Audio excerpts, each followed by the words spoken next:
کہ زندگی کے اندر ہمارے گھریلو جو معاملات ہیں، یعنی گھر سے تعلق رکھنے والے جتنے بھی کام ہیں، ان کاموں کو ہم اچھی طرح اصلاحی انداز میں اور ہمارے ان کاموں کو سدھارنا اگر ہم چاہتے ہیں تو ہمارے لیے ضروری ہے کہ ہم نبی کے خاندان کو پڑھیں، نبی کے خاندان کو پڑھیں، نبی صلی اللہ علیہ وسلم کے ازواج مطہرات کی زندگیوں کو پڑھیں، نبی صلی اللہ علیہ وسلم کی بیویوں کی زندگیوں کو ہم پڑھیں، ان کے گھر میں رہن سہن کیسا ہوتا تھا، اٹھنا بیٹھنا کیسا ہوتا تھا، نبی صلی اللہ علیہ وسلم اپنی بیویوں سے کیسے ملتے تھے، کیسے بات کرتے تھے، کیسے ان کے ساتھ سلوک کیا کرتے تھے، یہ سب باتیں، یہ ساری باتیں ہمیں جاننی بے حد ضروری ہے۔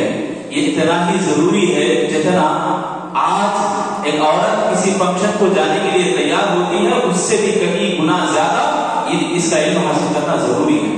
اپنے بچوں کو تیار کر کے، بنا سوار کر کے بھیجتی ہیں اسکول کو یا فنکشنوں کو یا کہیں بھی رشتے داروں کے پاس، ان تیاریوں سے بھی بڑھ کر، یعنی تیاری کرنے کے لیے بھی کچھ معلومات ہوگی نا عورت کو، تو اس سے بھی بڑھ کر یہ سیرت صحابیہ بھی، جس کا علم بھی حاصل کرنا ضروری ہے، خاص طور سے عورتوں کے لیے۔ عورت یہ خاندان کی سب سے پہلی اینٹ ہوتی ہے، خاندان بنتا سنورتا اسی عورت کی وجہ سے، خاندان بگڑتا ٹوٹتا انتشار ہوتا تو اسی عورت کی وجہ سے۔ اس کی دلیل کیا ہے؟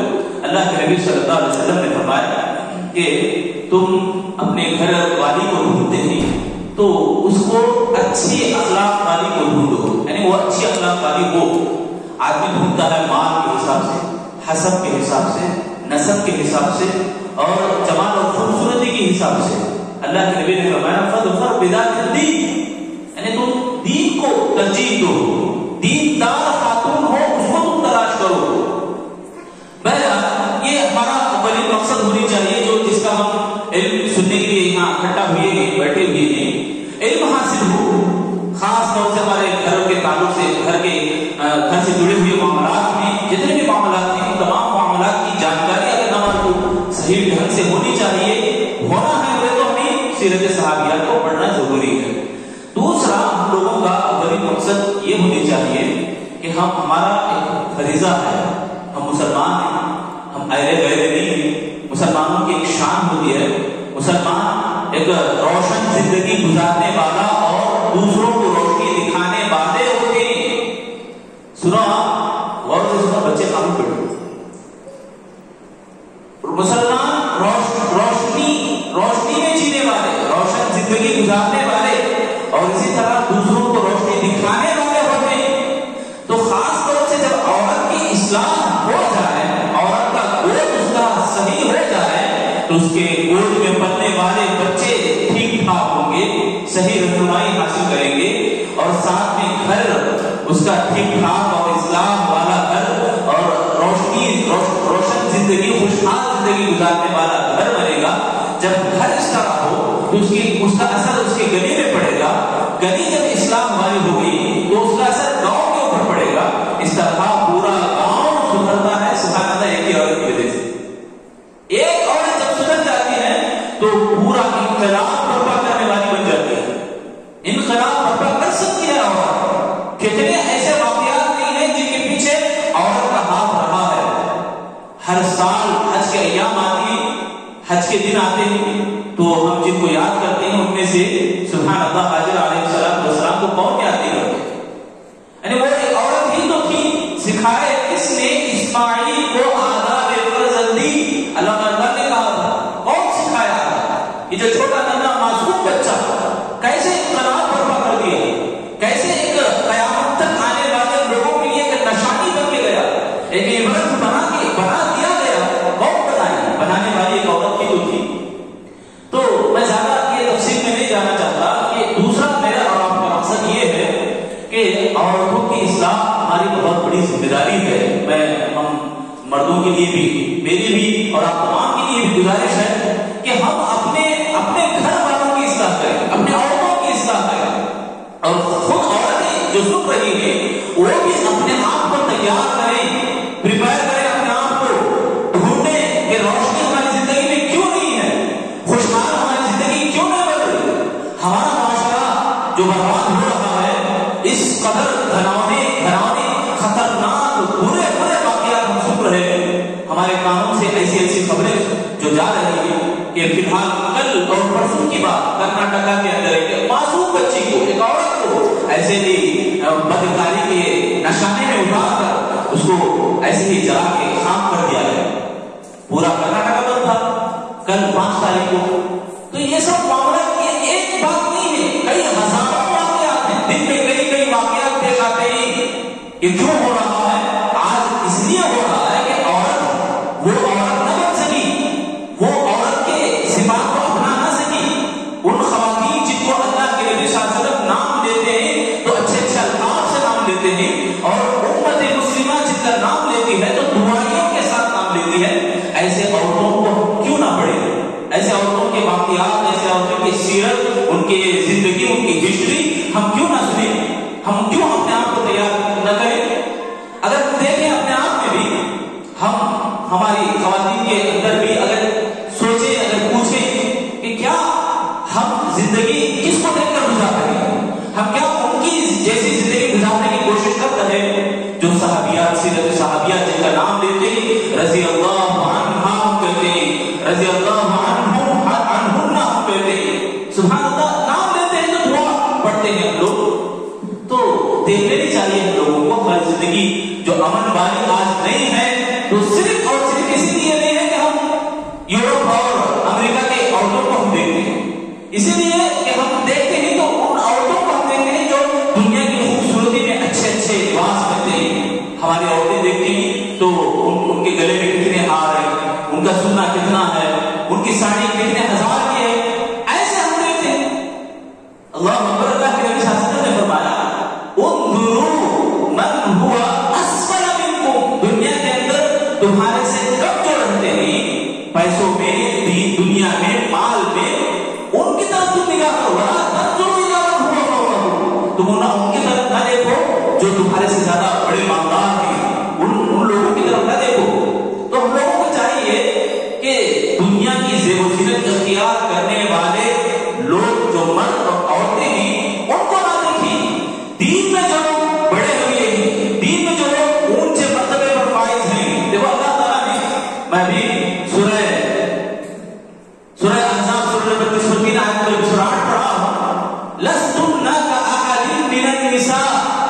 یعنی یہ عورتیں جو امہات المؤمنات ہیں، امہات المؤمنین ہیں، ازواج مطہرات ہیں، جن کا خطاب اللہ تعالیٰ نے ایسے دیا کہ یہ عورتیں، تم عورتوں، جو اللہ کے نبی صلی اللہ علیہ وسلم کی بیویوں سے خطاب ہے کہ تم عورتوں ان عورتوں جیسی نہیں ہیں جو دوسری مسلمان عورتیں ہیں. دوسری جو عورتیں ہیں ان سے بھی زیادہ شان میں، مقام میں، مرتبے میں، فضیلت میں بڑے ہوئے ہیں. کون؟ ازواج مطہرات. تو ایسی خواتین کی زندگیاں میں اگر پوچھنا چاہوں عورتوں کے اندر، اور جو معلومات ہیں جو پڑھاتی ہیں ان سے بھی درخواست کروں کہ آپ جو طالبات کو پڑھاتی ہیں کہ ازواج مطہرات کی ایک صحابیہ کی پوری سیرت سنانے کو بولے تو ہلکے پھلکے رہ جائیں گے، کیونکہ شوق ہی نہیں، پڑھنے کا جذبہ کبھی دل میں آیا نہیں ہے.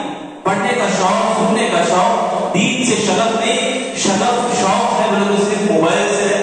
عورتوں کے اندر بھی، مردوں کے اندر بھی، بچوں کے اندر بھی، بوڑھوں کے اندر بھی، سب کے پاس یہی جو فتنہ باقی رہ گیا تو فتنہ موبائل کا. تو اس میں مدد ہو گئی، ہر کوئی اسی دنیا کو پکڑا ہوا ہے، اسی فتنے کو ہاتھ میں لیا ہوا ہے. تو میں آپ سے گزارش کروں گا کہ ان کی سیرتوں کو پڑھے. واللہ میں کہوں گا آپ کے دل دہل جائیں، آپ کی سیروں کے اندر وہ شوق برقرار پائے گا، وہ جوش آئے گا کہ یہ جو زندگی ہے دنیا کی زندگی خاص ہو جائے، مجھے ان کی زندگی جیسی جینی ہے. یہ جذبہ انشاءاللہ ضرور پیدا ہوگا. کب؟ جب ہم لوگوں کو ان جیسا جینا ہم سیکھیں، ان صحابیات کی طرح رہنا ہم سیکھیں. پہلے سیرت خدیجہ الکبریٰ طاہرہ رضی اللہ عنہا کی سیرت میں ہم آئیں گے، ان کی سیرت ہم سنیں گے، آگے بڑھتے ہیں. تو امہات المؤمنین میں جو سب سے پہلی زوجہ محترمہ اللہ کے نبی صلی اللہ علیہ وسلم کی جو بیوی ہیں، نبی صلی اللہ علیہ وسلم نے سب سے پہلا نکاح جو کیا خدیجہ الکبریٰ رضی اللہ عنہا سے. ان کا جو خاندان تھا، خدیجہ رضی اللہ عنہا کا خاندان ایک قریش خاندان سے تعلق رکھنے والا، قریش خاندان یہ بہت بڑا معزز خاندان والا تھا. اللہ کے نبی صلی اللہ علیہ وسلم ان کے داداؤں میں سے ایک نام آتا ہے قصی بن کلاب. قصی نامی ایک دادا ہے ان کے پردادا، اللہ کے نبی کے بھی پردادا ہیں اور خدیجہ کبریٰ کے بھی پردادا ہیں. گویا دور سے، بہت دور سے رشتہ لگتا ہے، بہت دور سے ان کے دونوں کے رشتے شاخ ملتی ہیں. تو یہ نسب کا علم جو رکھتے ہیں وہ اچھی طرح جانتے ہیں کہ نسب میں یہ دادا ملتے ہیں. قصی بن کلاب اللہ کے نبی صلی اللہ علیہ وسلم کے داداؤں میں بھی ہیں اور خدیجہ کبریٰ کے پرداداؤں میں بھی ہیں. تو خدیجہ رضی اللہ عنہا ان کے جو والد ہیں خویلد، یہ ان کا بڑا مقام تھا خاندان میں اور قبیلے میں. جہاں بھی گزرتے لوگ ان سے عزت دیتے، عزت سے بات کرتے، بہت احترام کا کرتے تھے. تو ان کی بیٹی جو خدیجہ رضی اللہ عنہا ہے وہ بھی بڑی خوبصورت اور مالدار خاتون، ذہین خاتون، بڑی عقل مند عورت تھی. تو خویلد نے ان کا نکاح، اپنی بیٹی کا نکاح ابو حالہ نامی ایک شخص سے کرائی تھی. پہلا نکاح ان کے وفات کے بعد وہ دوسرا نکاح کرتی ہیں عتیق بن عابد نامی ایک آدمی سے. تو ان سے بھی اولاد ہوتی ہے، ہند نامی ایک بیٹا بھی ان کو ہوتا ہے. اس حساب سے حضرت خدیجہ رضی اللہ عنہا کی کنیت ام ہند، یعنی ہند کی ماں کنیت ہوتے ہیں. کنیت کی جانکاری ہمارے میں بہت کم ہوتی ہے. کنیت کا معنی یہ ہوتا ہے کہ اپنے بیٹے یا بیٹی سے اپنا نام جوڑ لینا. مرد ہیں تو ابو لگا لیتے ہیں، ابو عبداللہ، ابو عبد الرحمن. عورتیں ہیں تو ام عطیہ، ام عبداللہ، ام حارثہ، ام ہانی، ایسے بہت سارے صحابیات ہیں جو کنیت ہمیں معلوم ہوتی ہے. تو یہ کنیت ہوتی ہے خدیجہ رضی اللہ عنہا کی ام ہند. اور لقب کا اللہ کے نبی صلی اللہ علیہ وسلم نے دیا تھا طاہرہ، یعنی بڑی پاک دامن خاتون، بڑی پاکیزہ منزہ، یعنی پاک صاف خاتون. سبحان اللہ، بڑی طاہرہ تھی خدیجہ کبریٰ رضی اللہ عنہا. ان کا خاندان بڑا معزز والا خاندان تھا. اسی لیے ان کے دونوں شوہر، یعنی پہلے شوہر کے وفات کے بعد دوسرے شوہر بھی انتقال کر گئے. تو دونوں شوہروں کے بعد کئی لوگوں نے ان کے لیے پیغام بھیجا. اس سے معلوم ہوتا ہے نکاح کے لیے پیغام بھیجا، مگر وہ انکار کرتی رہی خدیجہ رضی اللہ عنہا. تو اس سے کیا بات معلوم ہوتی ہے کہ خدیجہ رضی اللہ عنہا کا مقام خاندان کے حساب سے بڑا معزز تھا، بڑا معزز یعنی بڑی فضیلتوں والا تھا. اور اسی طرح خدیجہ رضی اللہ عنہا یہ تاجرہ یعنی تجارت کرتی تھی. جب ان کے والد وفات پا گئے، ان کے شوہر وفات پا گئے، ایک جنگ جو حجاز نامی جنگ مکے میں خاص طور سے عرب میں چھوٹی چھوٹی باتوں پر جنگیں ہوا کرتی تھی، بڑی بڑی لڑائیاں ہو جاتی تھی. ان جنگوں میں سے ایک جنگ کا نام ہے فجار. اس فجار والی لڑائی میں ان کے والد خویلد بھی انتقال ہو گئے، ان کے شوہر جو عتیق بن عابد وہ بھی انتقال ہو گئے. تو دونوں کے انتقال کے بعد ان کا جو ساز و سامان تھا، تجارت کا جو مال تھا، جو دولت تھی خویلد کی، وہ پوری دولت کی ذمہ داری خدیجہ رضی اللہ عنہا کے ہاتھ میں آ جاتی ہے، ان کی ذمہ داری میں آ جاتی ہے. اب ان کا کوئی نگران سرپرست نہیں تھا، تو خود ہی اکیلی عورت سبحان اللہ پورے مال کو سنبھالتی. تو کتنی بڑی دیانتدار تھی، اس سے ہم اندازہ لگا سکتے ہیں کہ وہ تجارت کا ساز و سامان شام کی طرف ہجرت کرنے والے لوگوں کو دیا کرتی تھی. خاص طور سے اپنے رشتہ داروں کو وہ معاوضہ یعنی بدلہ دیتی تھی، مجری کے طور پر وہ پیش کرتی اور وہ ساز و سامان مکے سے شام کو جاتا اور تجارت کر کے منافع فائدہ لا کر دیتا. اس طرح ہوتا تھا. تو مکے کے اندر اللہ کے نبی صلی اللہ علیہ وسلم جو ابھی نوجوان تھے، اس وقت اللہ کے نبی صلی اللہ علیہ وسلم جب اللہ کے نبی صلی اللہ علیہ وسلم کی عمر 25 سال تھی لگ بھگ، تو اللہ کے نبی صلی اللہ علیہ وسلم کا نام بہت مشہور ہوا. مشہور اس نام سے ہوا کہ امین اللہ کے نبی، یعنی محمد صلی اللہ علیہ وسلم کا نام جو معروف ہوا. نبی کا نام لیے تو ہمیں کیا پڑھنا ہے؟ صلی اللہ علیہ وسلم. پڑھتے نہیں ہم لوگ. اس پر توجہ دینا ہے، بیچ میں کیا ہے غور کرنا. ہنستے بیٹھے کھیلتے بیٹھے تو کیا ملے گا؟ فرشتوں کی بددعاؤں کی سوا بات کرتے بیٹھے تو بہرحال یہ جو محمد صلی اللہ علیہ وسلم کا جو نام مشہور ہوا امین یعنی امانت دار، صادق، سچے، تو یہ نام مشہور ہوا. تو خدیجہ رضی اللہ عنہا کے کانوں میں بھی پڑا. تو خدیجہ رضی اللہ عنہا نے پیغام بھیجا محمد صلی اللہ علیہ وسلم کو کہ آپ میرے مال سے تجارت کریں، میں دگنا دوں گی آپ کو. جو لوگوں کو آپ لوگوں کو دیتی ہوں اس سے بھی زیادہ آپ کو دوں گی. تو اللہ کے نبی صلی اللہ علیہ وسلم کے ساتھ، محمد صلی اللہ علیہ وسلم کے ساتھ میسرہ نامی غلام کو خدیجہ رضی اللہ عنہا بھیج دی. تو جاتے وقت میسرہ نے جو دیکھا وہ سب خدیجہ رضی اللہ عنہ کو بتا دی.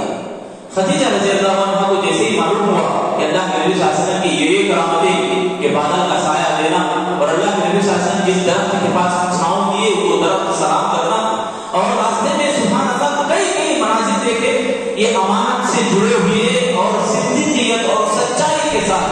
اور سبحان اللہ خود اللہ کے نبی صلی اللہ علیہ وسلم جب خدیجہ رضی اللہ عنہ کا مال سے تجارت کر کے جو منافع جو پروفٹ لا کر دیے خدیجہ رضی اللہ عنہ حیران ہو گئی کہ واقعی جو دوسرے لوگ لاتے تھے ان کے مقابلے میں اللہ کے نبی صلی اللہ علیہ وسلم نے کئی زیادہ پروفٹ دیا, بہت زیادہ فائدہ اتنا زیادہ دیا جو عام لوگوں میں کسی کے پاس نہیں تھا.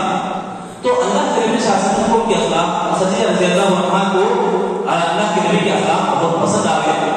تو اپنی ایک خادمہ نفیسہ خادمہ کا نام ہے وہ خادمہ سے وہ پیغام بھیجتی ہے اللہ کے نبی صلی اللہ علیہ وسلم کو نکاح کا, یعنی خود خدیجہ الکبریٰ رضی اللہ عنہ پیغام بھیجتی ہے کہ ان کے اخلاق سے متاثر ہو گئے. تو اللہ کے نبی صلی اللہ علیہ وسلم کے ساتھ ابو طالب اور حمزہ رضی اللہ عنہ دونوں آتے ہیں. ابو طالب نکاح پڑھاتے ہیں, نکاح کا خطبہ دیتے ہیں اور ان کے جو ولی ہیں خدیجہ الکبریٰ رضی اللہ عنہ کے تو کوئی نکاح نہیں, والد کا انتقال ہو گیا اور کوئی سرپرست ان کا نہیں تھا تو ان کے چچا سرپرستی بھی, چچا کا نام عمر تھا. تو انہوں نے آگے بڑھ کر عمر بن اسد ان کا نام ہے تو وہ آگے بڑھ کر ولایت سنبھالی, سرپرستی سنبھالی. اس کے بعد اللہ کے نبی صلی اللہ علیہ وسلم جو مہر میں دیتے ہیں 5 طلائی یا 12.5 روپیہ مہر اللہ کے نبی خدیجہ الکبریٰ رضی اللہ عنہ کو دیتے ہیں. دیکھو مہر کا جو معاملہ ہے اس وقت بھی چل رہا, خطبہ نکاح بھی چل رہا, یہ سب کہاں سے آ رہا ہے؟ سنت ابراہیمی سے چلے آ رہا ہے. سنت ابراہیمی سے یہ رسمیں جاری نہیں, ابھی اللہ کے نبی کو نبوت نہیں ملی ہے, ابھی اللہ کے نبی نہیں بنائے گئے, ابھی 25 سال کی عمر ہے. اللہ کے نبی صلی اللہ علیہ وسلم کی شادی جب ہوئی خدیجہ رضی اللہ عنہ سے تو نبی کی عمر 25 سال اور خدیجہ الکبریٰ رضی اللہ عنہ کی عمر 40 سال, یعنی 15 سال اللہ کے نبی سے عمر میں بڑے تھی خدیجہ الکبریٰ رضی اللہ عنہ. تو جو مہر جو دی تھی 12.5 اوقیہ کے معنی ہے جو وزن کا جو ایک حصہ ہے جو تولتے ہیں کلو آدھا کلو, تو وزن کے حساب سے 29.75 گرام ایک اوقیہ بنتا ہے. ایک اوقیہ اللہ کے نبی نے جو مہر میں دیا 12.5 اوقیہ سونا دیا. سبحان اللہ. اب حساب لگائے اپنے ذہنوں سے کہ اس وقت جو مہر دیا جاتا تھا, آج جو مہر دیا جاتا ہے 1250, 1100, 600, 1500 اس طرح کی جو اللہ اکبر, اللہ سب کو حفاظت فرمائے. آج معاملہ الٹا ہو گیا, عورتوں سے زیادہ لاکھوں لیتے کٹنم وغیرہ, مردوں سے بہت کم جو ایک بھکاری بھی دے دیتا ہے. اللہ اکبر.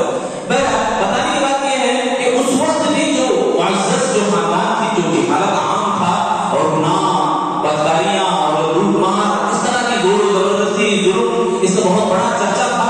ایسے گناہوں کی بستی میں بھی سنت ابراہیمی پہ عمل ہو رہا ہے الحمدللہ, ایسی کچھ سنتیں تھیں.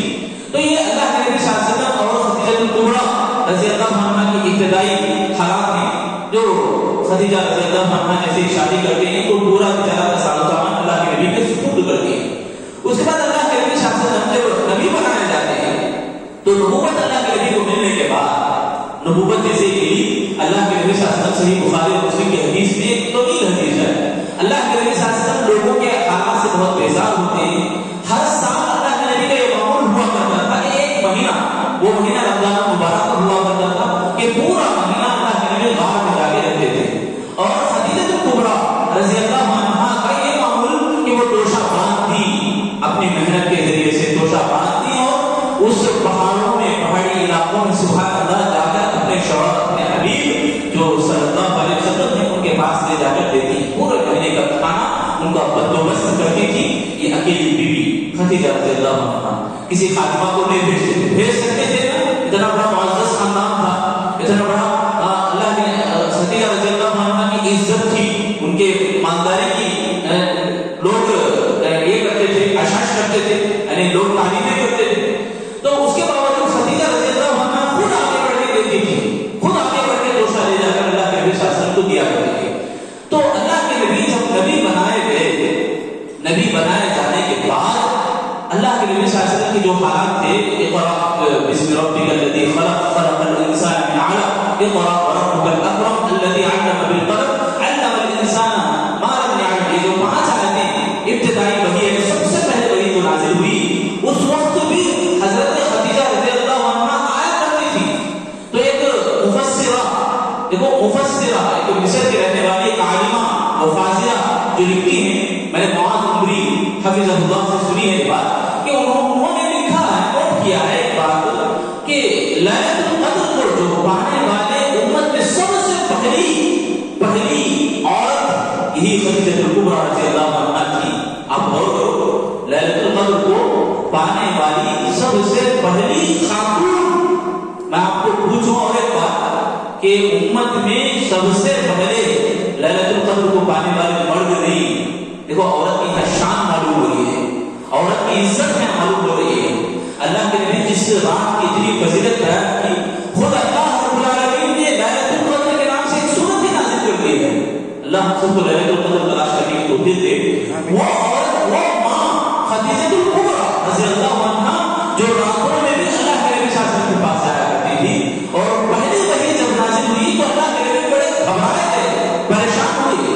حدیث میں آتا ہے کہ خشیت نفسی، اللہ کے نبی کہتے ہیں مجھے ڈر ہو گیا میرے اپنے آپ سے، میری جان کے تعلق سے مجھے ڈر ہو گیا، میں گھبرا گیا میری جان خطرے میں کہیں نہ پڑ جائے. تو اللہ کے نبی صلی اللہ علیہ وسلم کو اس رات بھی تسلی دینے والی یہی ماں تھی خدیجہ کبریٰ. خدیجہ کبریٰ رضی اللہ عنہا آگے بڑھ کے کہتی کلا واللہ انک لیخزیک واللہ ما یخزیک اللہ ابدا انک لتصل الرحم وتحمل الکل وتکسب المعدوم وتقری الضیف وتعین علی نوائب الحق. کیا باتیں کہتی ہیں. دیکھو ایک عورت کو ہوئی تو ایسی کہ وہ اپنے شوہر کی ہر بات سے آگاہ ہو، ہر کام سے جانکاری رکھتی ہو، کس کام میں خرابی ہے، کس کام میں اچھائی ہے، اچھائی والے کاموں کو بڑھائے، کم ہونے والے کاموں کو، گناہ کے کاموں کو، نفرت والے کاموں کو گھٹائے. یہ عورت کے اندر دیکھو کتنی برکت تھی خدیجہ کبریٰ رضی اللہ عنہا کے اندر کہ وہ کہتی ہے کہ اے اللہ کے نبی قسم ہے اللہ کی. دیکھو یقین دلاتی ہے کہ اللہ ہم کو ضائع نہیں کرے، اتنا کانفیڈنٹ دلاتی ہے کہ آپ یقین رکھو، اللہ کی قسم کھا کے میں کہتی ہوں کہ اللہ آپ کو ہرگز ضائع نہیں کرنے والا، کیونکہ آپ سے بھی کرتے ہیں، رشتوں کو جوڑتے ہیں، آپ اپنا لوگوں کا بوجھ اٹھاتے ہیں، اپنی محنت ان لوگوں کے بوجھ کے اوپر صرف کرتے ہیں، اور اپنی کمائی لے جا کر غریبوں میں، بیوہ عورتوں میں، باقیوں میں، نوکروں میں بانٹتے ہیں. اللہ اکبر. اور اسی طرح میزبانیاں آپ کرتے ہیں، مہمانوں کی خطرداری کرتے ہیں، خاطرداری کرتے ہیں آپ، اور اسی طرح جو حق جس کو دینا ہے وہ حق آپ دل مانتے ہیں، تو آپ کو اللہ ضائع نہیں کرنے والا. اللہ کے نبی صلی اللہ علیہ وسلم اس قدر ڈرے اور گھبرا گئے تھے، زب بھی لونی کہہ رہے تھے، مجھ پر چادر اٹھاؤ، مجھے چادر اٹھاؤ. تو خدیجہ کبریٰ رضی اللہ عنہا جو چادر اٹھاتی ہوئی یہ تسلی والے الفاظ کہتی ہے. ایک نوٹ کرنے والی بات ہمارے لیے یہ کہ شوہر کے اچھائیوں کو ابھارے، اچھائیوں کو اور ہمت افزائی دلائے. یہ عورت اگر دلاتی ہے تو سبحان اللہ یہ یقین مانے کہ یہ مرد کے اندر بھی قوت ہے، یہ ہمت افزائی کی جو بہت اثر کرتا ہے. واقعی معلوم ہے اللہ کے نبی صلی اللہ علیہ وسلم کے اور خدیجہ رضی اللہ عنہا کی اس سیرت کی واقعہ سے ہمیں یہ سبق ملتا ہے. اور اسی طرح خدیجہ رضی اللہ عنہا اللہ کے نبی صلی اللہ علیہ وسلم کے ساتھ وہ خدمات انجام دی جو اپنے رشتہ دار بھی انجام دے نہ سکے. خاص رشتہ دار اپنے خاص چچا اور خاص چچی جو تکلیفیں دیا کرتی تھی کہ اوپر سے اللہ کے نبی صلی اللہ علیہ وسلم کے اوپر گھر کے اوپر جو چاچا کا جو گھر تھا اوپر سے چاچی ان کی نبی صلی اللہ علیہ وسلم کی چاچی گرم گرم پیچ دیا کرتی تھی اللہ کے نبی کے سر کے اوپر پڑے. اور اسی طرح راستے میں کانٹے بچھایا کرتی تھی. اور مکے کے لوگ تو تکلیفوں اور مصیبتوں کا پہاڑ اللہ کے نبی کے اوپر کھڑا کرتے تھے، مگر خدیجہ رضی اللہ عنہا کے پاس جب اللہ کے نبی آتے تو دل کو مطمئن پاتے. کیوں؟ اس لیے کہ خدیجہ رضی اللہ عنہا تسلی دیا کرتی. لوگ مانتے تھے تو اللہ کے نبی صلی اللہ علیہ وسلم کو، تو خدیجہ رضی اللہ عنہا تسلی دیا کرتی، صبر کے اوپر بھاگتی اور حوصلہ افزائی کرتی تھی. خود اللہ کے نبی جب گئے ہوئے تھے غار حرا میں پہلی وحی کے بعد، تو اور ہمت دلانے کے لیے اور ہمت افزائی کے لیے اللہ کے نبی صلی اللہ علیہ وسلم کو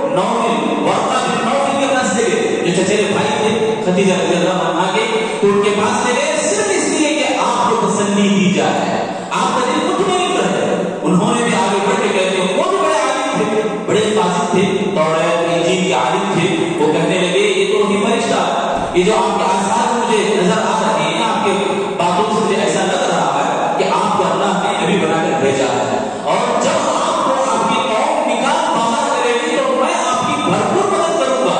یہ ورقہ بن نوفل نے اپنے ایمانی جذبے کو اظہار کیا تھا، سامنے رکھا تھا، ظاہر کیا تھا۔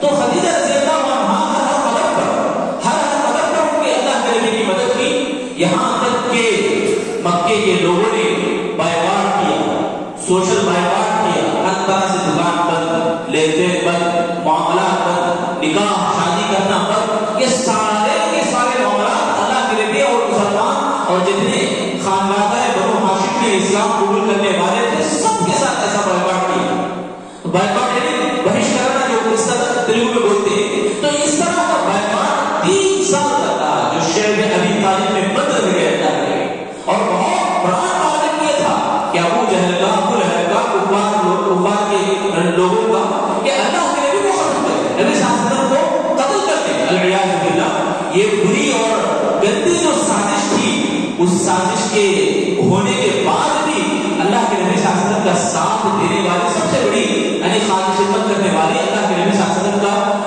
حوصلہ رکھنے والی، ان کی ہمت افزائی کرنے والی، صبر کا دامن کرنے والی یہی عورت خدیجہ الکبریٰ رضی اللہ تعالی عنہا تھی، کہ جہاں شیب ابی طالب میں بچے رونے کی، بلبلانے کی آوازیں آتی تھی، کھانے پینے کو ترستے تھے، پیر میں جو لگتا تھا، جو چوٹا لگتا تھا، ہاتھ کو وہ آتا تھا، اسی کو پانی میں ڈبو لیتے اور کھا لیتے تھے۔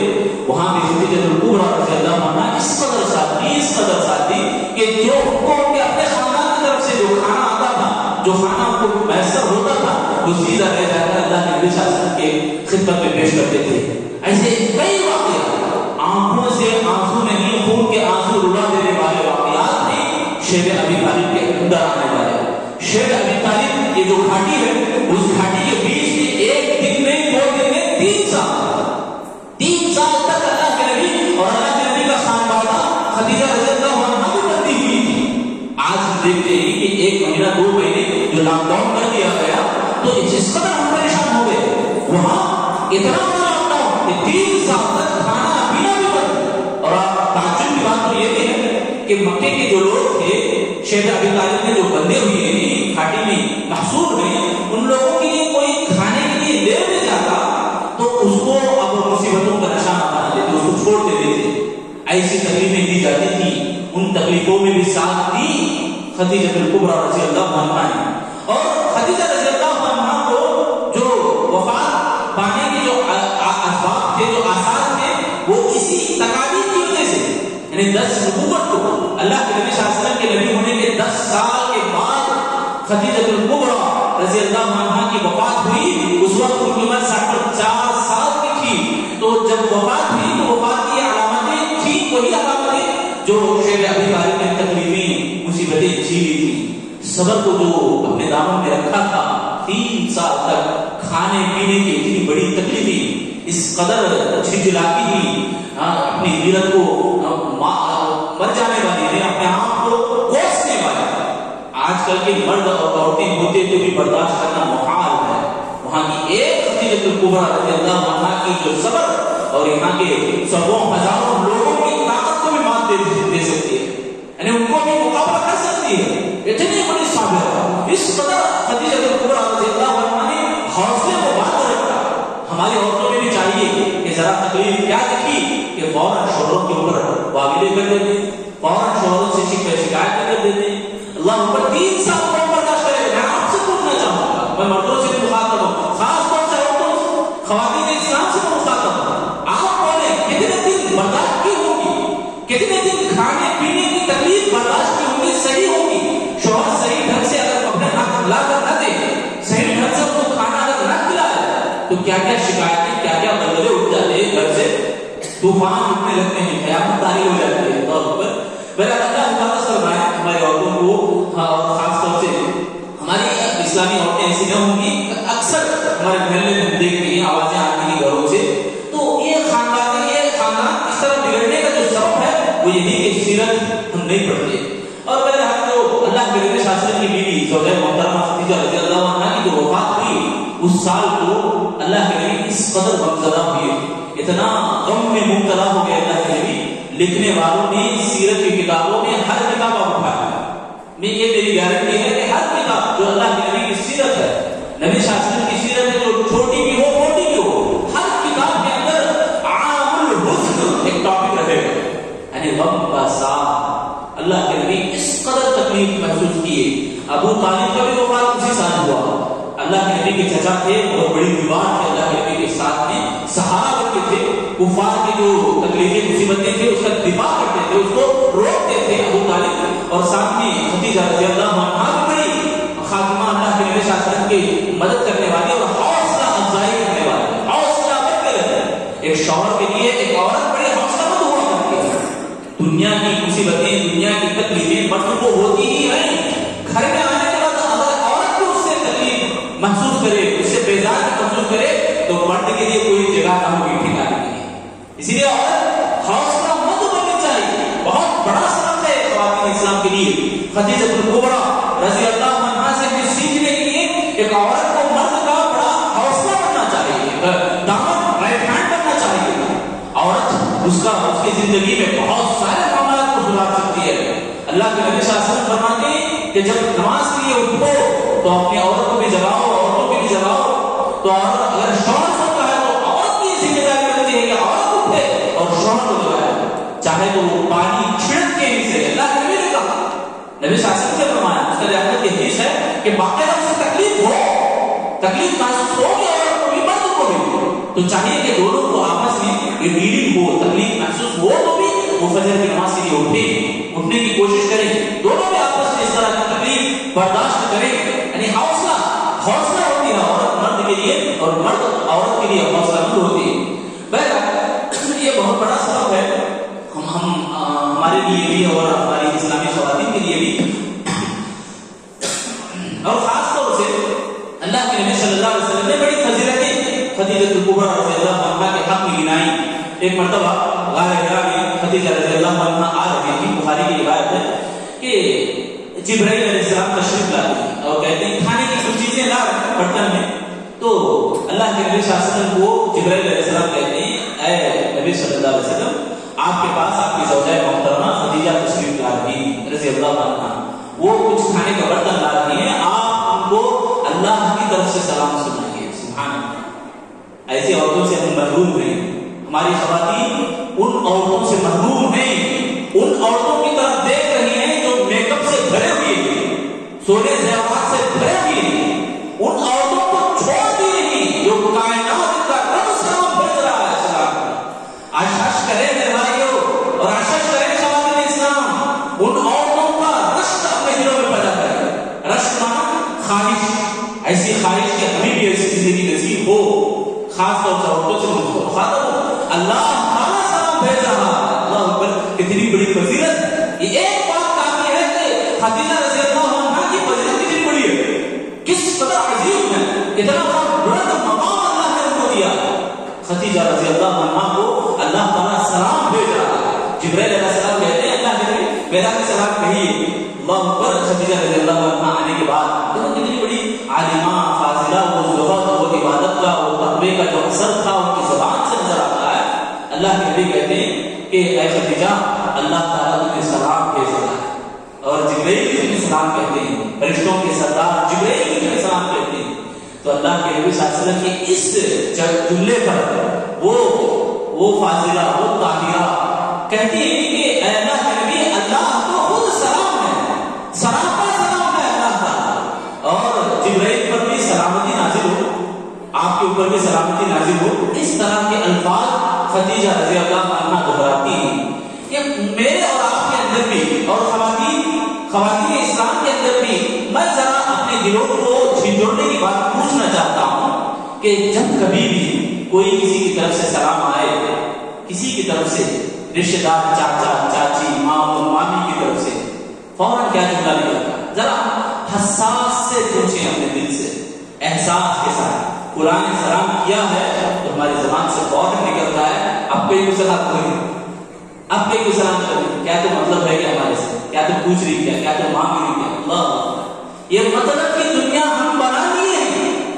ہم سمجھیں کہ وہ مسلمان ہیں، سلامتی کی دعا ہمارے حق میں کر رہے ہیں، تو ہمارا ذہن کیوں اس طرح گندا بن جاتا ہے، برا بن جاتا ہے، نیگیٹو ایسا سوچ کیوں ہم پیدا کر رہے ہیں؟ اچھی سوچ رکھیں، اچھا گمان رکھیں، سلامتی کی دعا ہمیں دیں، سلامتی کی دعائیں لے دیں۔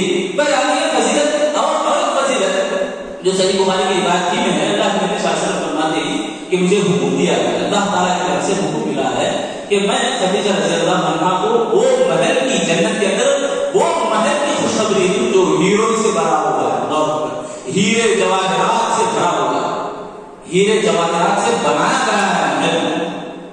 ایسے محل کو پانے والی وہ عورت، اس عورت کی سیرت آج ہم نہ جانیں، کیوں نہ پڑھیں، کیوں نہ سنیں، کیوں نہ ایسی زندگی گزارنے کی کوشش کریں؟ تو دیکھو، میں آپ سے مخاطب ہوں خواتین اسلام سے خاص طور سے کہ یہ قربانی کی وجہ سے مفسرین لکھتے ہیں کہ یہ محل جو ملا ہے وہ قربانیاں جو عائشہ اللہ کے نبی صلی اللہ علیہ وسلم کی حق میں مکے کے اندر جب ہجری تک حال ہو گئے تھے، اللہ کے نبی صلی اللہ علیہ وسلم ایک اور حدیث میں اللہ کے نبی کہتے ہیں کہ ما ابدلنی اللہ خیرا، یعنی مجھے اتنی بہترین بیوی اللہ نے مجھے عطا نہیں کی، آمنت بھی اس پر ایمان اس وقت انہوں نے لائی جب لوگوں نے کفر کیا، یعنی سب سے پہلے اسلام قبول کرنے والی خود زوجہ محترمہ طاہرہ تھی خدیجہ رضی اللہ عنہا، وصدقنی اذ کذبنی الناس، مجھ پر سچائی کو قبول کر لیا انہوں نے کہ جب لوگوں نے مجھے جھٹلایا، جھوٹا کہا، حالانکہ اللہ کے نبی صادق امین کے لقب سے سرفراز تھا، اس کے باوجود تمام لوگوں نے جھٹلا دیا مگر خدیجہ رضی اللہ عنہا کے سوا، وَأَوْسَطَنِي بِمَالِهَا إِذْ حَرَمَنِي النَّاسُ، لوگوں نے مجھے محروم کیا، لوگوں نے مجھے تنگدست سمجھا، تنگدست بنا کے چھوڑا، مگر خدیجہ رضی اللہ عنہا نے مجھے مال سے مدد کی، پورا مال اللہ کے نبی صلی اللہ علیہ وسلم کے قدموں میں ڈال دی، اور ساتھ ہی اپنا جو گھر، جس گھر کے تعلق سے عائشہ صدیقہ رضی اللہ عنہا فرماتی ہیں کہ اس گھر کے اندر جبرائیل علیہ السلام کئی مرتبہ تشریف لائے، کئی بار تشریف لائے، اور خدیجہ رضی اللہ عنہا کی بھی ایک روایت ہے کہ یہ جو گھر تھا اس گھر کی بڑی تعریفیں بعد میں بھی، گھر چھوڑنے کے بعد بھی کی، یعنی گھر کو قربان کر دیا، گھر کو بھیج دیا، بیچ کر اسے جو منافع پیسہ ملا اس پیسے کو بھی اللہ کے راہ میں لگا دیا، اسی کا بدلہ تھا۔ اتنا ہی نہیں بلکہ اللہ تعالیٰ اور بھی چاہے تو اللہ یضاعف لمن یشاء، اور چاہے تو اللہ تعالیٰ اور بھی نواز سکتا ہے اور نوازے گا بھی، کیونکہ وہ طاہرہ، وہ خدیجہ الکبریٰ رضی اللہ عنہا اللہ کے نبی صلی اللہ علیہ وسلم کی پوری زندگی میں انہوں نے یاد رکھا، پوری زندگی میں اللہ کے نبی صلی اللہ علیہ وسلم ان کی وفات کے بعد بھی خدیجہ رضی اللہ عنہا کو یاد کرتے رہے اللہ کے نبی۔ خود عائشہ رضی اللہ عنہا فرماتی ہے، دیکھو سوتے نہیں نا اللہ کے نبی صلی اللہ علیہ وسلم اپنی زندگی میں، پہلی بات تو یہ کہ اپنی زندگی میں خدیجہ رضی اللہ عنہا سے شادی کرنے کے بعد کسی اور عورت سے شادی نہیں کی، یہ بہت بڑی بات ہے، کسی اور دوسری بیوی کو اللہ کے نبی اپنی زندگی میں نہیں لایا۔ اور ساتھ میں یہ دوسری بڑی فضیلت کہ اللہ کے نبی صلی اللہ علیہ وسلم کہتے ہیں عائشہ رضی اللہ عنہا ایک مرتبہ غیرت کو للکارتے ہوئے کہا کہ بار بار آپ اس بوڑھی عورت کو یاد کرتے ہیں، اللہ اکبر، العیاذ باللہ، یعنی خدیجہ رضی اللہ عنہا کو بار بار یاد کرتی ہیں، وہ ایسی تھی، وہ ایسی تھی، ان کی سہیلیاں، یعنی ان کی سہیلیوں کو بھی اللہ کے نبی تحفے تحائف بھیجتے تھے، یعنی ان کی یاد میں جب یاد کرتے تھے اللہ کے نبی صلی اللہ علیہ وسلم ان کی محبت میں، تو عائشہ صدیقہ رضی اللہ عنہا کی غیرت جاگ جاتی تھی، کہتے تھے بار بار آپ اس عورت کو یاد کرتی جو وفات کو پا چکی، تو اللہ کے نبی ناراض ہو گئے تھے۔ سب سے زیادہ چاہنے والے عائشہ صدیقہ رضی اللہ عنہا، خدیجہ رضی اللہ عنہا کے بعد، ان کی وفات کے بعد سب سے زیادہ محبت کرنے والے عائشہ رضی اللہ عنہا سے ناراض ہو گئے اور کہنے لگے یہ باتیں، ماں ابدلنی اللہ خیرا، مجھے بہت بہترین بیوی اللہ نے عطا کی، جن کے ذریعے سے مجھے اللہ نے اولاد دی، کسی اور بیویوں سے اللہ نے مجھے اولاد نہیں دی۔ مطلب کسی خدیجہ رضی اللہ عنہا کے بدن سے 4 بیٹے 4 بیٹیاں اللہ نے نصیب کی، سب سے بڑے بیٹے قاسم تھے، انہی کے نام سے اللہ کے نبی نے کنیت رکھا ابو القاسم صلی اللہ علیہ وسلم۔ دوسری جو بیٹی پیدا ہوئی زینب رضی اللہ عنہا، اس کے بعد پھر بیٹے پیدا ہوئے عبداللہ جن کا لقب طاہر طیب یہ ہے، یہ دونوں بیٹے قاسم اور عبداللہ دونوں بھی بچپن ہی کی حالت میں وفات پا گئے، مگر زینب رضی اللہ عنہ بعد میں اسلام قبول کرتی ہے. اس کے بعد رقیہ، یہ تیسری اولاد تھی اللہ کے نبی صلی اللہ علیہ وسلم کی، چوتھی اولاد تھی رقیہ. پہلے قاسم، زینب، عبداللہ، رقیہ رضی اللہ عنہ اور ام کلثوم رضی اللہ عنہ، یہ دونوں عثمان بن عفان رضی اللہ عنہ کی نکاح میں ان کی زوجیت میں آئی. اور آخری جو اللہ کے نبی صلی اللہ علیہ وسلم کی چہیتی بیٹی فاطمہ الزہرا رضی اللہ عنہا کی، یہ 6 اولاد اللہ کے نبی صلی اللہ علیہ وسلم کی انہی کے بدن سے پیدا ہوئے، دوسری کسی بیوی سے اللہ تعالیٰ نے اولاد نصیب نہ کی. پھر یہ کچھ حالات تھے اللہ کے نبی صلی اللہ علیہ وسلم کی زوجہ مطہرہ جو طاہرہ تھی خدیجہ الکبریٰ رضی اللہ عنہا. ایک اور بات میں آپ تمام خواتین سے درخواست کرنا چاہوں گا کہ جتنا زیادہ وقت ہمارا موبائل میں گزرتا ہے اس سے ایک آدھا وقت بھی صحیح سیرت صحابیات میں ہمارا گزرے تو انشاءاللہ گھر میں رونق آئے گی. یہ قرآن اور حدیث کا چیلنج ہے کہ فَإِنْ آمَنُوا بِمِثْلِ مَا آمَنْتُمْ بِهِ فَقَدِ اهْتَدَوْا، کہ ان جیسا ایمان تم لاؤ تو تمہاری زندگیوں میں ہدایت آ جائے گی. یعنی ایمان صحابہ اور صحابیات جیسا ہمارا ہونی چاہیے.